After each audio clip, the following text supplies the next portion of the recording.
নমস্কার। আমরা মা ও ছেলে আবার তোমাদের সামনে চলে এসেছি।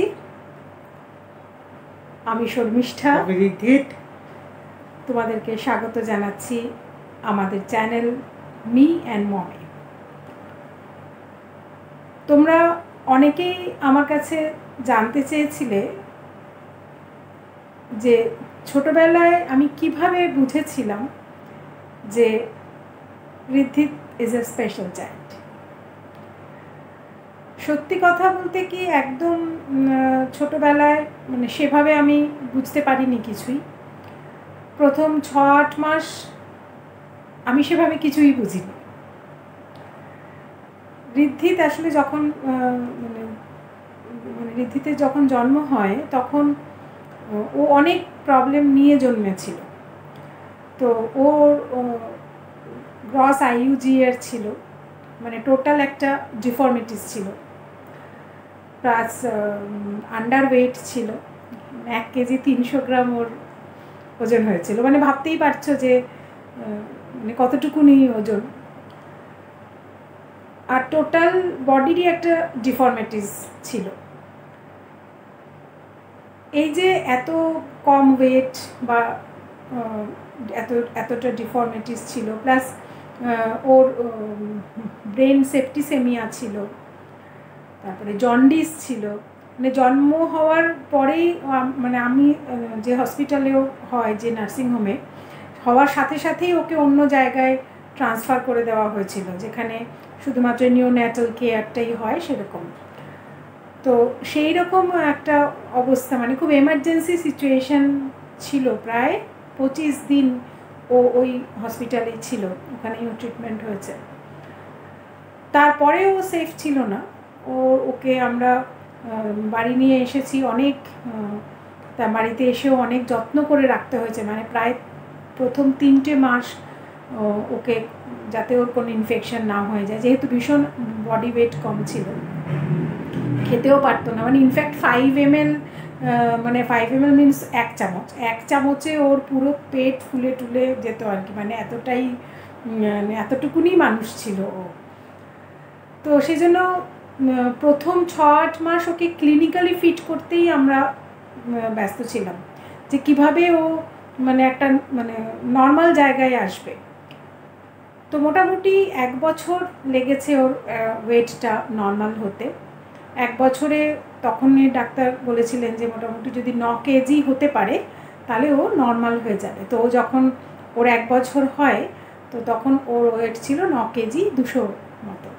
তো সেইটাই আমার প্রথম আর ব্যাপার ছিল আর কি, যে আগে ওকে ঠিক করতে হবে, ফিজিক্যালি ফিট করতে হবে, ক্লিনিক্যালি ফিট করতে হবে।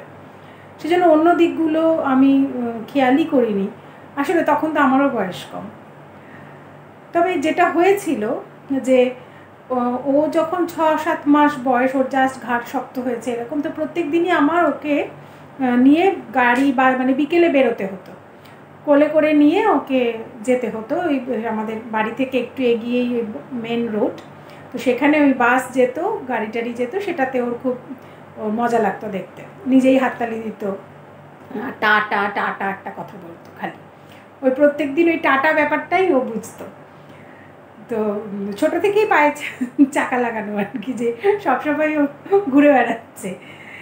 তো যাই হোক, তারপরে ও আমরা ওখানে দাঁড়িয়ে প্রত্যেক দিন আমার এটা নিয়ম ছিল যে আমি প্রত্যেক দিন বিকেলবেলা ওই 4:30-5টা ওই সময়টা ওকে নিয়ে ওখানে দাঁড়াতাম। এরকমই একদিন হঠাৎ করে একজন আননোন মাদার, আমি তাকে তারপরে আর কখনোই দেখিনি, ওইখানেই লেকটাউন ওই অঞ্চলেই থাকে, হয়তো আমাদের এখানে এই অঞ্চলেই থাকে, বা অন্য জায়গার কেউও হতে পারে, আমি জানি না। তো উনি এসে বললেন, আমি আপনাকে দেখি এখানে বাচ্চাকে নিয়ে, যে বা কি মিষ্টি বাচ্চা, গালটা টিপে টিপে দিল, নিয়ে বললো যে ও নিজে থেকে বসতে পারে, উঠে বসতে পারে। আমি বললাম যে না, ওই পেছনে বালিশ টালিশ দিয়ে দিতে হয়। কত বয়স? তাই বললাম ওই 6 মাস মতো হবে। তারপরে বললো যে এরকম কথা কিছু বলে? আমি বললাম না, ওই টাটা বলে আর বুবু।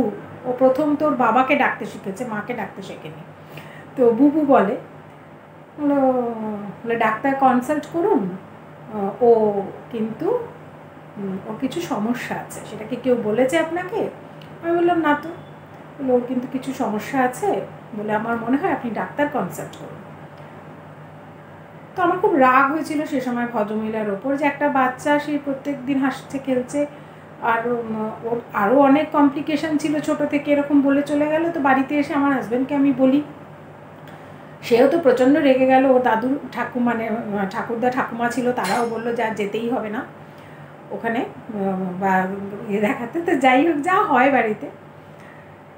কিন্তু আজকে বুঝি যে উনিও কোনো স্পেশাল চাইল্ডেরই মা অবশ্যই, যার জন্য ওনার মনে হয়েছিল যে এটার রেমিডিস হওয়া দরকার বা আইডেন্টিফিকেশন হওয়া দরকার, যেটা আজকে আমরা বুঝতে পারি যে যেটা দেখেই আমরা বুঝতে পারি যে এই বাচ্চাটা অন্যদের থেকে একটু আলাদা। সেই ভদ্রমহিলাও হয়তো সেটাই বুঝেছিলেন, এবং উনি কিন্তু মানে আমার একটা বিরাট বড় উপকার করে দিয়ে গেছিলেন। ওনাকে থ্যাঙ্কস জানানোর ভাষা বা চেষ্টা কোনোটাই আমার করা হয়নি, কারণ আমি ওনাকে আর দেখতেই পাইনি। তো তারপরে থেকে আমি খেয়াল করতে শুরু করলাম ছোট ছোট বিষয়গুলো, যে হ্যাঁ, ও তো ওকে যদি শুইয়ে দেওয়া হয় ও নিজে উল্টাতে পারতো, কিন্তু ও উঠে বসতে পারতো না। তো ওকে আমাকে শেখাতে হয়েছে যে তুমি এখানে হাত দাও, ওখানে হাত দাও, নিয়ে ওঠো, এইভাবে উঠতে উঠতে। এবং আপনারা বিশ্বাস করবেন কি না যে ও এখনও যখন মাটিতে বসে, যখন ওঠে, তখন ওইভাবেই ওঠে, ও কিন্তু নিজে থেকে উঠতে পারে না। ও কিন্তু ওই মেথড ফলো করেই ওঠে, যে এখানে একটা হাত রাখলাম, এখানে একটা হাত রাখলাম, তারপরে উঠলাম। ও কিন্তু সেই জায়গাটা থেকে বেরোতে পারে না। তো ওইটা দেখতে শুরু করলাম যে আর কি কি সমস্যা ওর আছে, যেরকম। এবং আমি এটা নিয়ে একটু পড়াশোনা করতেও শুরু করলাম যে স্পেশাল চাইল্ড বলতে আমরা কি বুঝি, এবং তাদের কি কি থাকে, কি কি দেখে আমি আইডেন্টিফাই করব। সেখানে যেটা অনেক কিছু পড়ে তখন যেটা মনে হলো যে দুটো জিনিস, যে একটা হলো যে গ্রস একটা ডিলেড মাইলস্টোন হয় এ ধরনের বাচ্চারা। তো সেটা তো আমার ছেলে ছিলই, কারণ 1 বছর বয়সে সে উঠে উইদাউট সাপোর্ট বসতে পেরেছে। তো ডাক্তারি ভাষায় এটাকে ডিলেড মাইলস্টোন বলা হলো। এবং ওর সাথে যখন কথা বলতাম, যে কেউই আমরা কথা বলতাম, হয় কোনো একটা জিনিস দেওয়া হচ্ছে বা কিছু, ও কিন্তু রেসপন্স করতো, ওটা নিত। কেউ দাদা টাদা যারা, বা ছোটো আমার ননদের ছেলে যারা আসতো, তাদের সাথে জিনিস নিয়ে যে মারামারি করতো অনেক সময়, যে কেন দেবে না। ও তো কথা বলতে পারতো না, কিন্তু ওই এক্সপ্রেশন দিত, মারামারি হতো। আমার শ্বশুর মশাইয়ের সাথে ওর ভীষণ ভালো দোস্তি ছিল, উনি গান গাইতেন, ওর খেলনা সামনে দিতে, সেটা ধরার চেষ্টা করতো, কিন্তু সবটাই without any eye contact. Eye কন্ট্যাক্টটা ওর ছিল না। ইনফ্যাক্ট এখনও কোনো ব্যাপারে নিয়ে যদি খুব বেশি, মানে আমাদের বাড়ির লোক ছাড়া অন্য কোনো লোক যদি আসে, ও সহজে আই কন্ট্যাক্টে কথা বলে না। এখন বলে ট্রেনিং করে চেষ্টা করে ও নিজেও চেষ্টা করে। তো তাই তো চেষ্টা করিস, তাই না? হ্যাঁ, আমরা সবসময় বলি তুই কি দেওয়ালের সাথে কথা বলছিস, যে দেওয়ালের সাথে নাকি আমার সাথে কথা বলছিস। তো তখন নিজেকে আবার একটু রেকটিফাই করার চেষ্টা করে, কিন্তু ওই ছোট বয়সে ওর কোনো আই কন্ট্যাক্ট ছিল না। সেটা আমরা অনেক পরে বুঝতে পারি, এবং ওই ভদ্রমহিলা ওয়ার্ন করার পরে আমরা বুঝতে পারি। তাহলে আমার মনে হয় যে this is the early sign, যে বাচ্চা আই কন্ট্যাক্টে কথা বলছে কিনা সেটা দেখা, এবং যে বয়সে যেটা হওয়ার কথা, অর্থাৎ যে বয়সে কথা বলার কথা সেটা বলছে কিনা, যে বয়সে দাঁড়াবার কথা দাঁড়ালো কিনা, সেইটা একটু খেয়াল রাখা। তাহলে আমরা বুঝতে পারবো যে সেই বাচ্চাটি অন্যান্য বাচ্চার থেকে আলাদা কিনা। তো এটাই আমার দেখা ছিল এখান থেকে। তারপর থেকে তো যুদ্ধ শুরু, কিভাবে হাঁটলো, কিভাবে কথা বললো, কি কি ট্রেনিং আমি করালাম, আমি অবশ্যই শেয়ার করব আপনাদের সাথে। তবে আজকে আরও কিছু বলার আছে, সেটা হলো আজকে একটা রবিবার গেল। ঋদ্ধিতে সব থেকে মানে ভালো লাগার দিন হলো এই রবিবার। তো রবিবার মানেই হলো সকালবেলা উঠে লুচি, সঙ্গে সাদা আলুর তরকারি, এবং অবশ্যই সেটা কালো জিরে দিয়ে হতে হবে। আর লাঞ্চে কিছু খাওয়া। লাঞ্চে কী খেয়েছিস বাবু বল? সাদা কী খেয়েছিস? মামা রান্না করেছি সাদা পোলাও। আর সাথে কী খেলি? মাংস খেয়েছে। আর ডিম দিয়ে একটা কী করে দিলাম না আমি?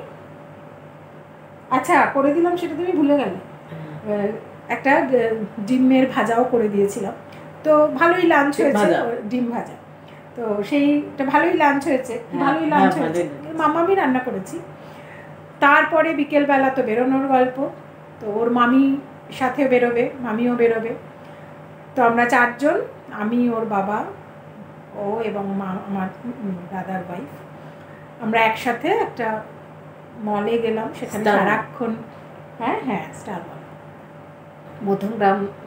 মধ্যমগ্রামের কাছে স্টার মল, সেখানে গেলাম।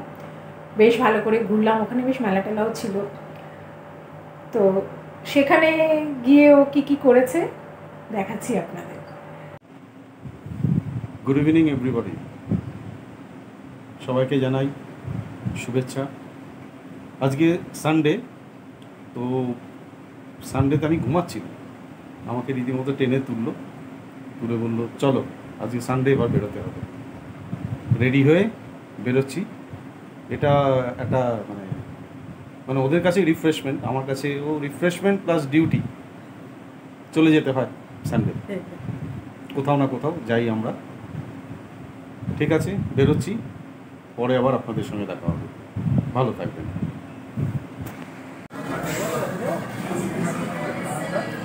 কি খাচ্ছিস? Chicken cutlet.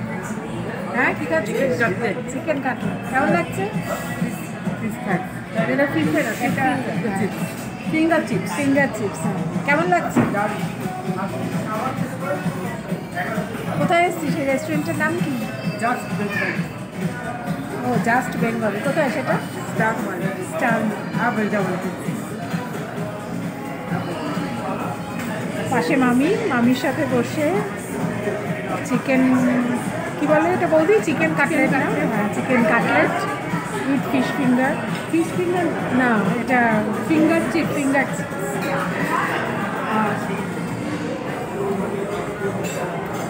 এখানে আরেকজন ফটো তুলতেই ব্যস্ত।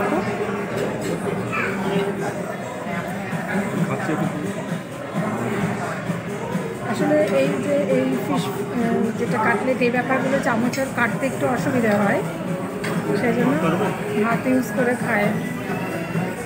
কাটা চামচেও কিছু একটা সমস্যা হয়। যদি আমরা ওটাকে কেটে দিই ছোটো ছোটো পিস করে, তখন ও ইজিলি কাটা চামচ তুলে খেতে পারবে। কিন্তু নিজে যে সেটাকে কাটবে, শেখার চেষ্টাটাও কম আছে, নো ডাউট। আর কিছু খাওয়ার ইচ্ছে আছে বুড়াই? সস দেবো? সস না, সস খাও না?